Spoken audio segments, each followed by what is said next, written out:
તો જૂનાગઢમાં રસ્તાનું કામ નબળું હોવાના આક્ષેપ કરાયા છે। બેસાણમાં કામને તાલુકા ભાજપ પ્રમુખે અટકાવ્યું છે। વાવડી ગામે રસ્તાની કામગીરી અંગે આક્ષેપ કર્યા છે। અધિકારીઓને સ્થળ પર બોલાવી રજૂઆત કરવામાં આવી। ધૂળ નાખી રસ્તા બનાવતા હોવાની ફરિયાદ કરાઈ છે। અધિકારીઓએ સેમ્પલ લઈ તપાસ અર્થે મોકલ્યા છે। રિપોર્ટ ના આવે ત્યાં સુધી કામગીરી બંધ રાખવા પણ સૂચના અપાઈ છે। કોન્ટ્રાક્ટર સામે પણ કાર્યવાહી કરવામાં આવે તેવી પ્રમુખે માંગ કરી છે।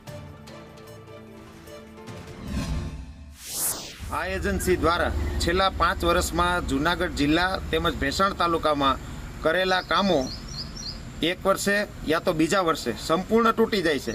આ એજન્સીને અવારનવાર કેટલીઓ રજૂઆત કરવા છતાં એના કામમાં કોઈ પણ પ્રકારનો સુધારો થતો નથી। અધિકારીઓ પણ કયા કારણોસર આ એજન્સીનું રાખે છે એ પણ સમજાતું નથી।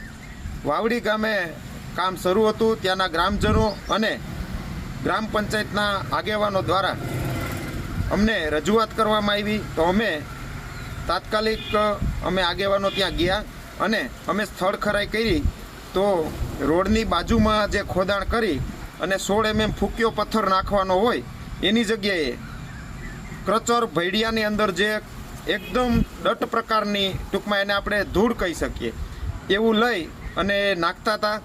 તો મેં તાત્કાલિક ત્યાં સ્થળ ઉપર જઈને કામ રોકાયું।